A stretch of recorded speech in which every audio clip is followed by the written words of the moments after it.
Is Imam Mahdi about to appear soon? Are we going to live to see the time of Dajjal? Are we living the end of times? These are frequent questions I'm being asked at this moment, especially with the current situation going on in the world. To understand all of this, you have to first understand that the Prophet ﷺ gave us minor signs and he gave us major signs. Okay.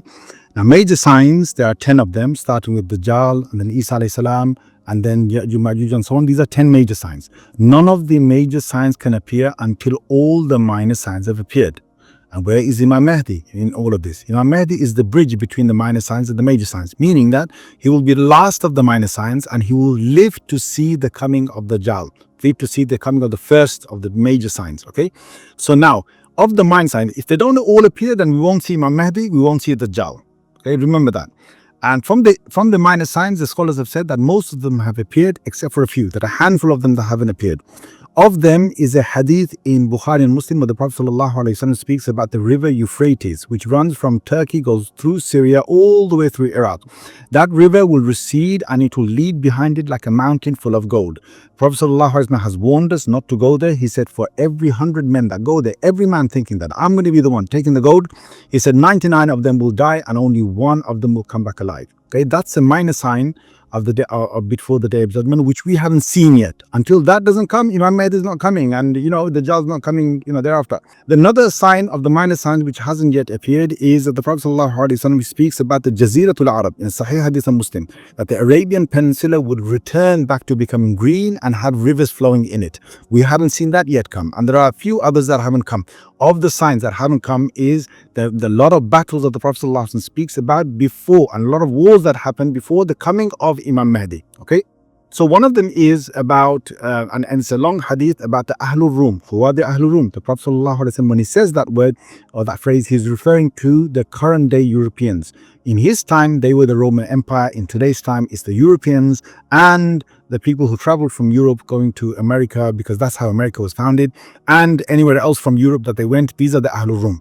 Now, the Ahl-ur-Rum will divide into two. There'll be part of them that will be the enemies of Muslims, and part of them will be sympathetic towards the Muslims. Those who are sympathetic towards the Muslims will join the Muslims together in a war and fight the others who are the enemies of the Muslims. And these battles carry on. Some they will lose, some they will win, and so on, until one day the Ahl-ur-Rum that are sympathetic towards the Muslims, with the Muslims, they win over the others. Okay, they live in peace for a little while, and after that, one day they fall into dispute. The Muslims say that we won this last major war because of the Qur'an, and the Ahl-ur-Rum say, no, we won it because of the cross. And they have a fight between them now. And in this fight, the Muslims are defeated. And the hadith mentions that that Imam Mahdi is coming after this. Okay, so Imam Mahdi comes at the end of sort of this war. Okay, that's one hadith.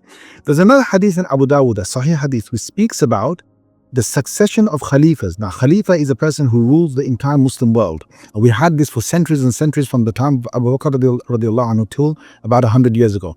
That whole succession, it comes in again. And there are many successive rulers.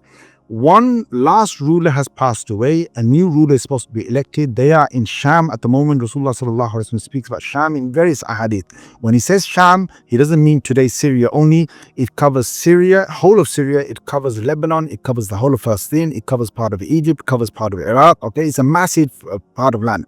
In Sham, these leaders are sitting together and they're about to elect the next leader. Each one is ready, who could become a potential leader. And they have a dispute over who should be the leader. One of these men who could become the leader, he has enough of this. He runs away from there. He goes to Mecca. He doesn't want to become the leader. The others look around. They say, where's that man gone? And they say, well, he's gone to Mecca. So they say, you know what? Let's make him the leader. They come all the way to Mecca. They find this man he's doing tawaf around the Kaaba. And they force him to become the leader of the Muslims, just like the Muslims forced Abu Bakr radiallahu anhu in the past to become a leader of the Muslims. Now, this man is the Mahdi. Now, how do you know he's the Mahdi? Not because of this occurrence, but because of another occurrence that happens at that very moment, which is they left behind them, when they came down from Sham, they left behind them an army. That army becomes rebellious. And they say, well, what? They're making this guy the leader of the Muslims? No, we're not taking any of this, right? So they come with a whole army trying to crush these people. When they get to Medina in a plain piece of land, then the whole land opens beneath their feet and that whole army is crushed, swallowed inside. when that occurrence happens, we know the man that they gave allegiance to in front of the Kaaba, he is the Mahdi. Now, when Imam Mahdi comes out, he's now going to unite the Muslims together. So his first job is to get the Muslims together. Okay, so he's now the Khalifa of Muslims. He gets the Muslims together. He comes to Europe for a major war. This is a major war where the Muslims, subhanAllah, Rasulullah sallallahu alaihi wasallam speaks about a third of the Muslims, they are, shuhada, the best shuhada of the day. They're martyred in that war. A third of them run away from that war, never to be forgiven again. And a third of them are victorious with Imam Mahdi. And now Imam Mahdi has the whole of Europe and the European side on the security, of a good, a good ruling. And he fills the earth with justice as much as injustice was there before him. He replaces it with justice. In a hadith, he travels all the way to India, he travels all the way to Persia to bring the Muslims together. Now, he's got his rule there. Now, the key thing here is when Imam Mahdi has bought, okay, and don't forget, there are a number of wars that have to happen before Imam Mahdi comes. So what's happening in the world is just like a war, but it's not, the war that brings Imam Mahdi about. There are a number of other wars that have to come about, and all the occurrences that I've just talked about now as well. Imam Mahdi, when he comes to power, the hadith mentioned that he's going to frequently go up and down from Jerusalem back up north again, back to European side again. Now, the scholars have said, if that is the case, subhanAllah, it means that Jerusalem will not be under anyone's occupation at that time, except for the Muslims, except for Imam Mahdi. That's one set of scholars. Another set of scholars have said that Dajjal will have his base around the sort of Jerusalem area. Now, there's a whole dispute between the scholars, which is that, what's going to be, whose occupation is Jerusalem going to be in at the time when Imam Mahdi appears and when Dajjal comes about. Now, we are going to incline more towards the fact that, subhanAllah, Imam Mahdi has got, Jerusalem under his control, okay? From the ahadith, it's quite clear because he's going in and out of it. And the ahadith mention, okay, in one hadith, he mentioned Dajjal can't go to Makkah and Medina, which is, when you say Makkah and Medina, the Prophet ﷺ is talking about the Haram of Makkah and the Haram of Medina, which is the masjid and its vicinity. It's outside sort of, vicinity. That's in Makkah and Medina. Another hadith in Ahmad mentions 4 places Dajjal can't go into, and it's Makkah, Medina, and Masjid Al-Aqsa and Masjid Al-Tur. Okay. Now, when he says Masjid Al-Aqsa, subhanAllah, the Prophet is saying he can't go to Masjid Al-Aqsa. Does that mean that the whole of the Aqsa surroundings are under the occupation of the people who are trying to take over it right now, and Dajjal can't only go into Masjid Al-Aqsa?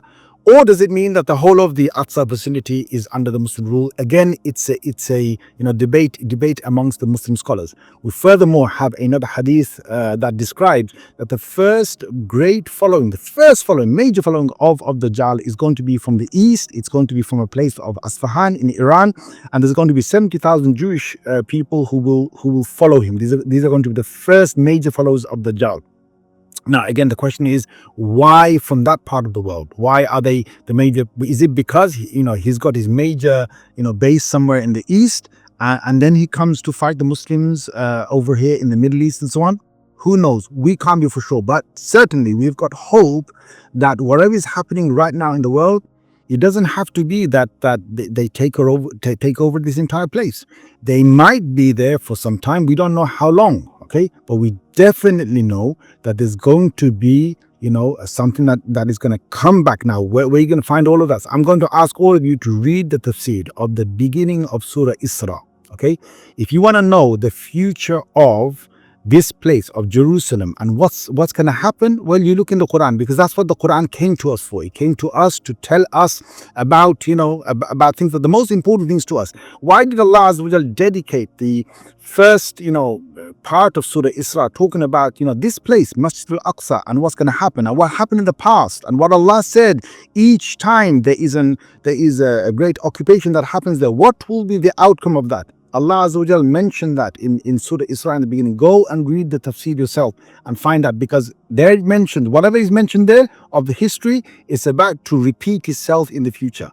Okay, eventually there's going to be no occupation there, because Allah will send His men in there, right? His men in there, and it says that dakhaluhu, they will enter the masjid, as they entered beforehand. Does that mean, again, that the whole thing is occupied by the people who are trying to take over right now? It could be, yes, it could be very much so that they actually take over the entire place. It could also be that all this happens and, when gone, later on Imam Mahdi comes, he takes, he's already in control over that, and Dajjal doesn't have his base there. It could be either way. Anyway, food for thought.